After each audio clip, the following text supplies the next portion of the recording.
what you gotta do. Do what you gotta do. Last time I had 3 of them at the door. So, no thank you, goodbye. I did, but it's a crying shame. Why is that? Because there's only 2 options. You agree or the conversation is over. Well, what can I say? They're sent by Jehovah. When was the last time you changed your opinion on the spot? Oh, but I do. If the story is really good, I do. Like the one on free will. And you changed it to 1 word. Of course it should be 1 word. Makes it easier to find on the internet.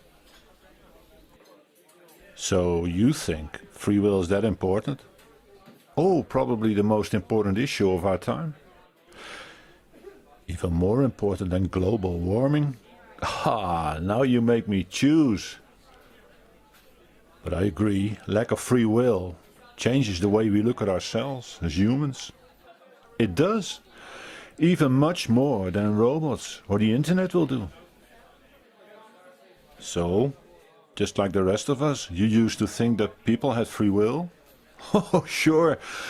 Choosing between good and bad. Wrong and right. Wrong and right. Sin, guilt, penance. But forgiveness in the end. True, but sins come first. Mountain high. You sound like you're still suffering from it. I'd say the whole world still suffers from this guilt meme. Look at the Pope.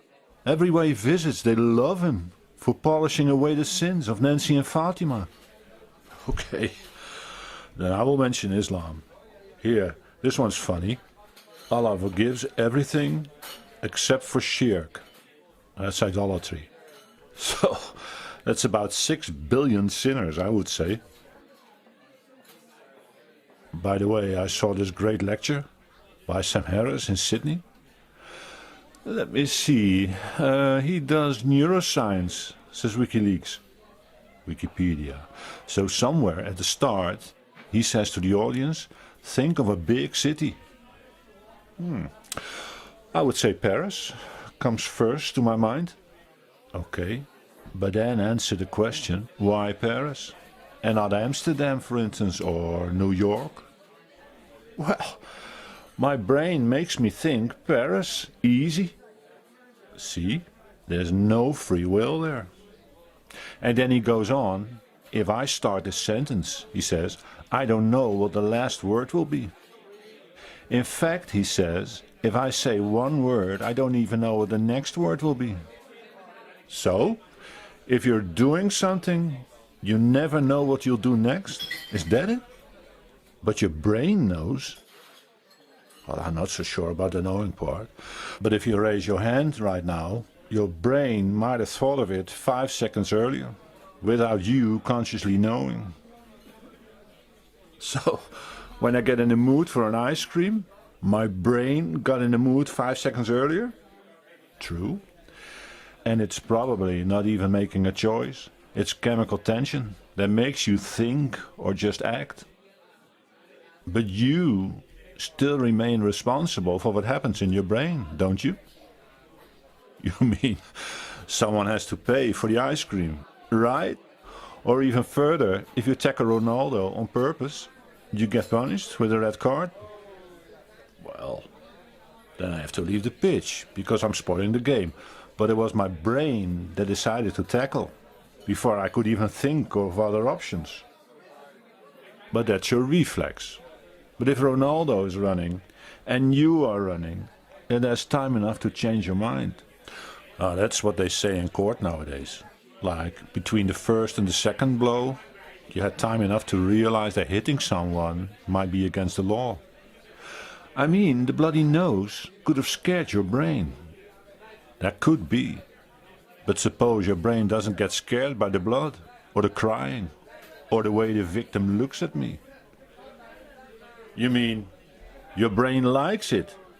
Now that's creepy. Right. Then where is my conscious choice? Where is my free will? Hey, I quit this one, the game starts. Okay, then my brain will come up with something else to do. What you gotta do. Do what you gotta do.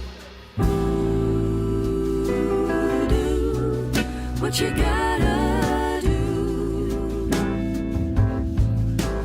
Come on back and see me. Man, I can understand how it might be kinda hard to love a girl like me. I don't blame you much for wanting to be free. I just wanted you to know I've loved you better than your own kin did. Right from the very start, it's my own fault what happens to my heart. You see, I've always known you'd go